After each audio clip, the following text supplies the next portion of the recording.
cher journaliste, merci beaucoup de la question. D'abord, je voulais remercier toute la population du Nord Kivu pour l'accueil chaleureux qu'elle a réservé à notre chef de l'État, son Excellence Félix Antoine Tshisekedi. Et donc, le chef de l'État se retrouve effectivement ici au Nord Kivu. C'est d'abord pour compatir avec la population de Nyiragongo, mais aussi de Goma, qui se sont déplacés vers Sake, vers le Rwanda, à cause de l'éruption volcanique. Donc c'était une visite de compassion que le chef de l'État a effectuée ici à Goma. Et pour cela, nous disons vraiment merci beaucoup au chef de l'État. Mais sinon, à part cela, c'est vrai qu'il y a un très grand projet de la construction de la route qui va commencer de Kasindi jusque vers Bunagana, Goma. C'est un projet, un très grand projet qui a été sanctionné par la présence de son homologue, le président de l'Ouganda, ainsi que lui-même pour l'inauguration qui vient de s'effectuer à Kasindi.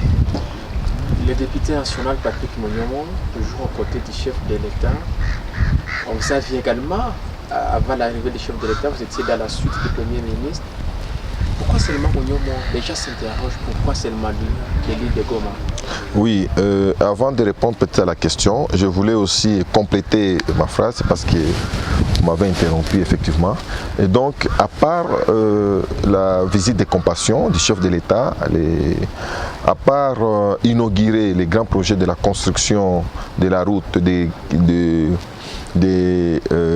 Kasindi jusqu'à Bunagana, Goma, le chef de l'État est venu aussi s'imprégner de l'évolution de l'état de siège.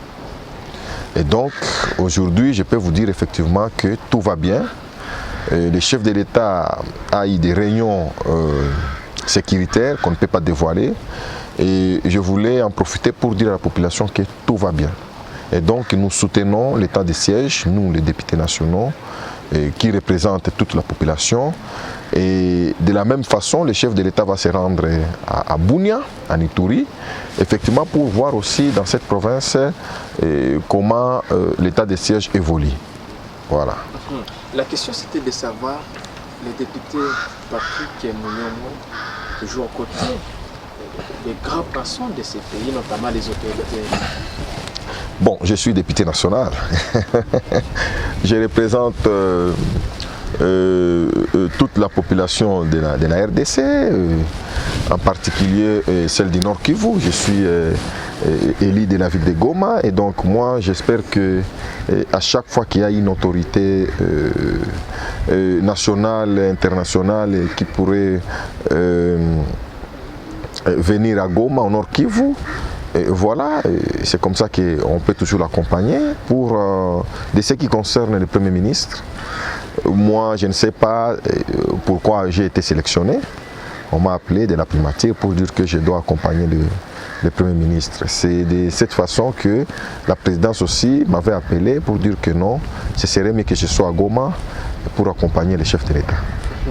Alors, M. Patrick, vous avez également vous êtes revenu sur l'objectif de la visite du chef de l'État au Nord Kivu et à l'Ituri. Une visite qui est au cœur de la situation sécuritaire, notamment l'état de siège. Et comme vous avez parlé de l'état de siège, est-ce qu'on peut espérer avec l'état de siège que le chef de l'État a décrété que ça pourra mettre fin à l'insécurité au Nord Kivu, notamment à l'Ituri?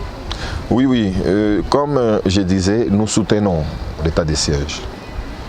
Nous avons confiance. Vous savez, le chef de l'État, il est le commandant suprême des forces armées. Il est mieux informé que nous les civils de ce qui se passe. Et donc, mettre un militaire, c'est une très bonne action. On va essayer avec ça. Et je vous dis, au moment où nous parlons, ça évolue.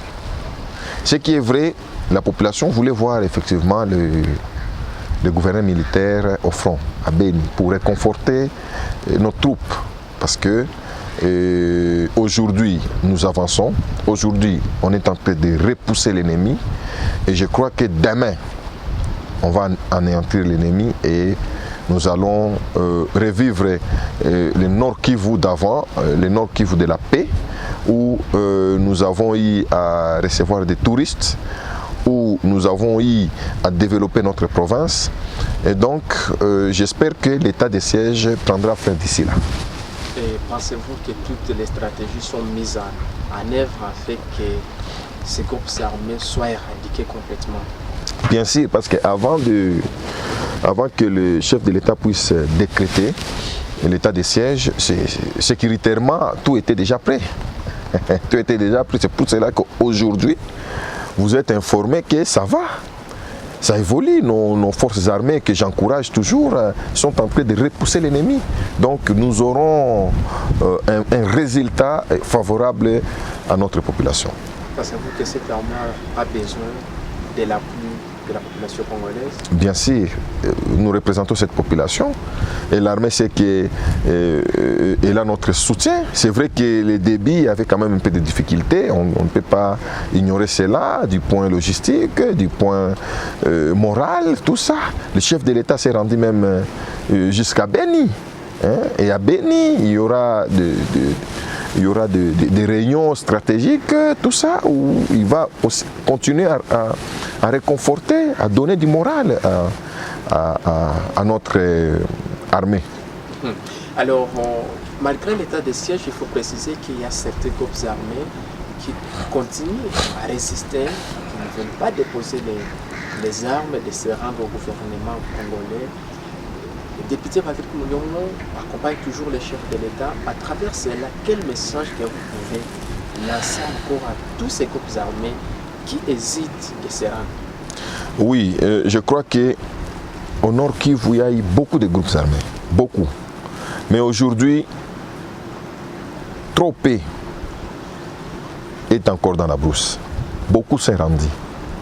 Et d'ailleurs, pour ceux qui se sont déjà rendus, il y a un grand projet que le chef de l'État a initié, le projet DDRC. C'est dans ce projet où on va voir lesquels on peut réinsérer.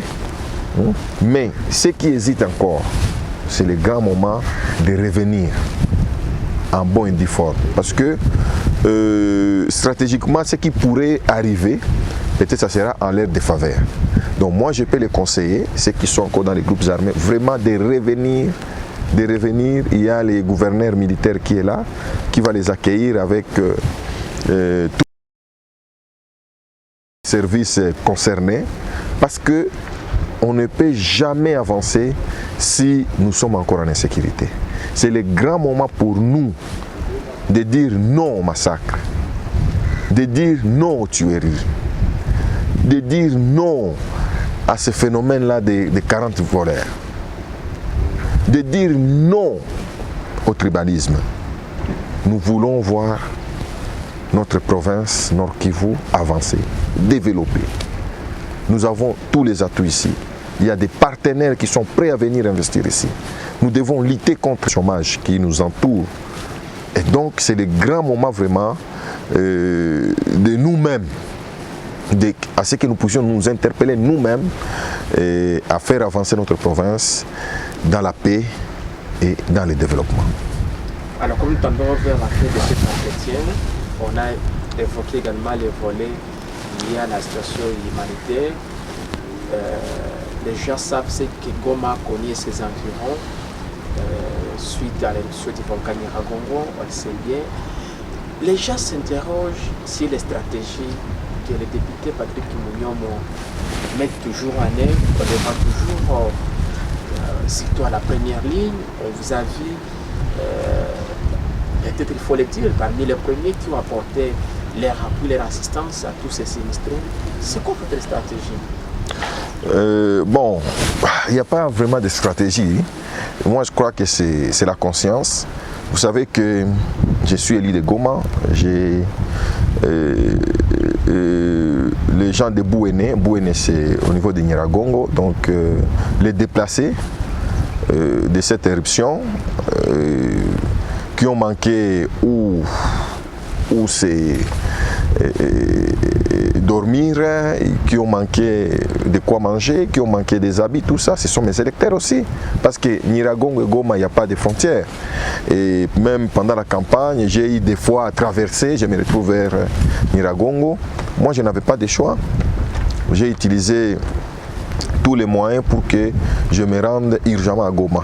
Et je suis venu à Goma au moment où il y avait encore des tremblements, au moment où d'ailleurs les gens quittaient la ville. Et pendant ce temps, j'ai sensibilisé l'un de mes partenaires, parce que j'en ai beaucoup. J'ai sensibilisé la société Prémidis. Je salue le président Shiva. Je l'ai sensibilisé pour qu'ensemble, avec ma fondation, nous puissions aller compatir avec cette population, apporter quelque chose à manger, à peut-être à s'habiller, tout ça.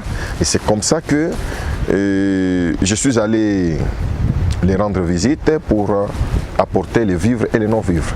Effectivement, c'est ce jour-là que moi j'ai su que j'ai été le premier à participer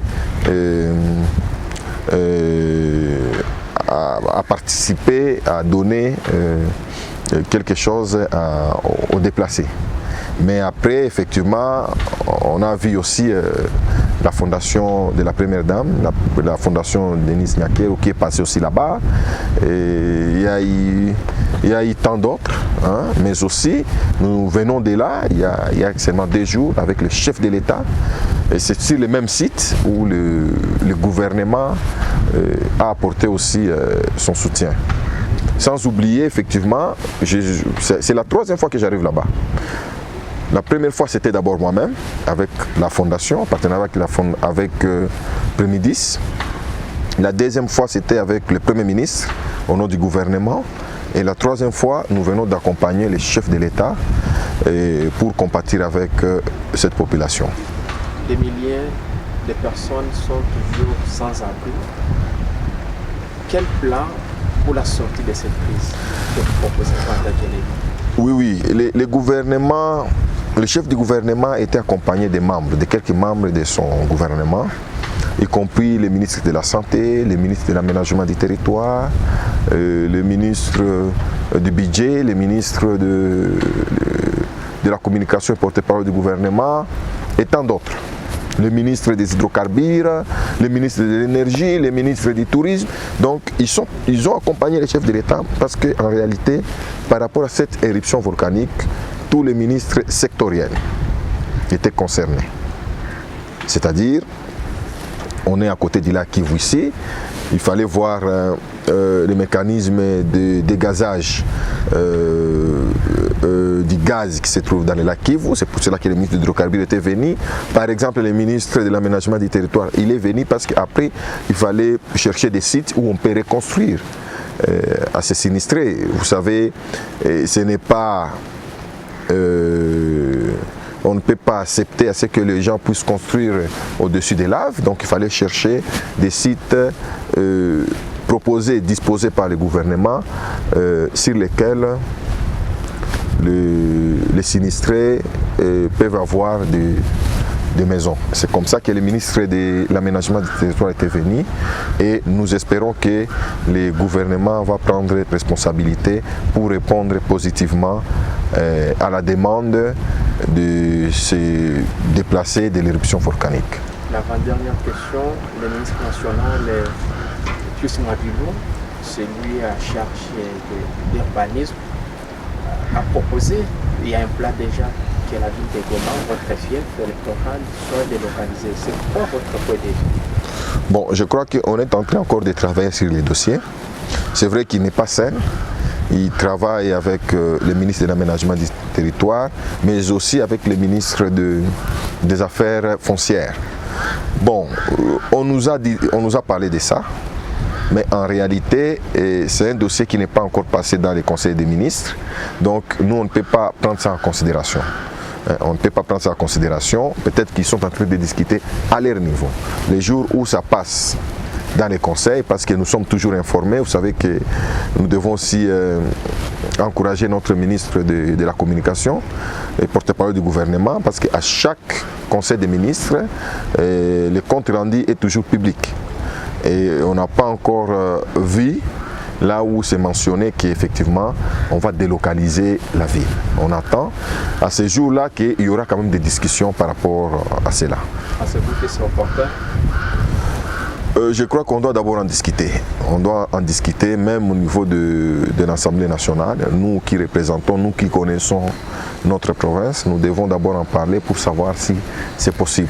Mais aussi en tenant compte effectivement des résultats de l'OVG. Hein, parce que c'est le secteur technique, et ce sont les volcanologues, c'est eux qui connaissent la réalité, là où se trouve le fissure, tout ça. Et donc nous attendons tout ça et au bon moment on peut en discuter. Dernier angle, Patrick Mounion, député national. Comment vous analysez la situation actuelle, la situation politique au pays en général? La situation politique va très bien. Les chefs de l'État, comme il vient de le dire, tant qu'il n'y a pas encore la paix à l'est du pays, il ne se sent pas totalement contrôler notre RDC. C'est pour cela que sa première priorité, c'est pacifier l'Est. Il est au fond, parce qu'à Beni déjà c'est une zone rouge, il est là. Lui-même c'est pour s'enquérir de ce qui se passe là-bas. C'est pour accompagner, parce que c'est notre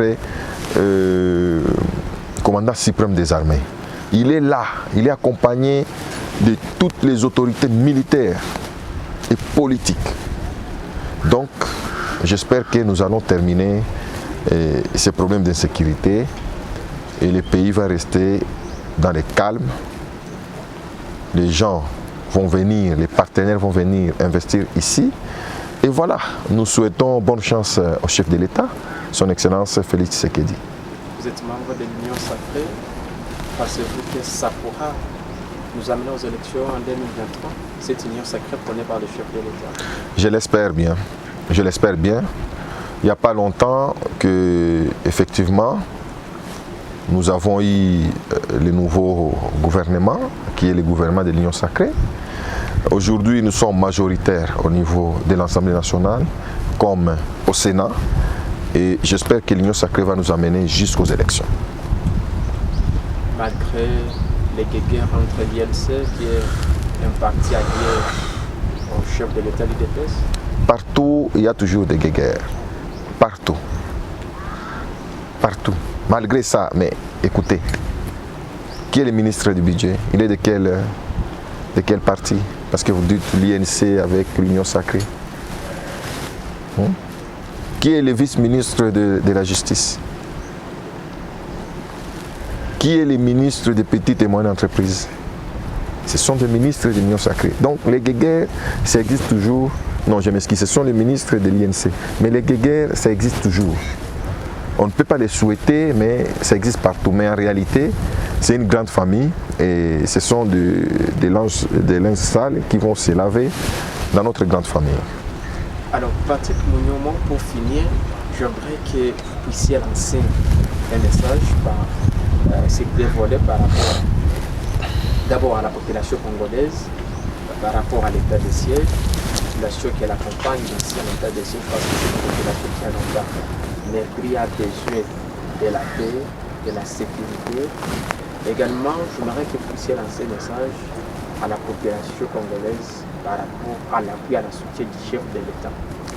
Ce que je peux dire aujourd'hui à toute la population de la RDC, en particulier la population de l'Est du pays, c'est le grand moment de soutenir la vision du chef de l'État, notre président, son Excellence Félix Antoine Tshisekedi, qui a mis pour sa première priorité la pacification de notre pays, en particulier, comme je l'ai dit encore, de l'Est. Quand on parle de l'Est, on voit le Nord Kivu, on voit le Sud Kivu, on voit le Maniema, on voit le Grand Katanga. c'est le grand moment vraiment de soutenir cette vision. Parce que le chef de l'État, il sait qu'il ne peut rien faire si encore entre nous, nous sommes en train de nous entretuer, nous sommes en train de soutenir. Et donc, je demande à haute voix, comme je l'ai fait même à l'Assemblée nationale, pour nos frères qui sont dans les groupes armés, c'est le moment de dire non, c'est le moment de se rendre. Et d'ailleurs, je suis en train d'encourager, de féliciter ceux qui se sont déjà rendus. C'est le grand moment pour nous. Vraiment, il faut se rendre. Revenez à la raison. Soutenons notre chef de l'État, son Excellence Félix Antoine Tshisekedi, qui nous aime beaucoup. Aujourd'hui, il est au front, il est à Béni, dans une zone rouge, pour donner le moral à nos troupes, pour encourager notre armée. En tout cas, vraiment, je demande à tout le monde, aux politiciens, aux hommes d'affaires, aux gens qui soutiennent ces groupes armés de quitter. De quitter, c'est le grand moment. Je vous représente au niveau de l'Assemblée nationale.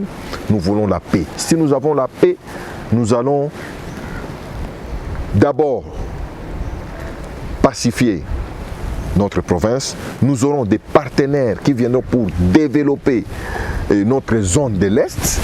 Et avec ça, je crois que nous ne serons plus en retard.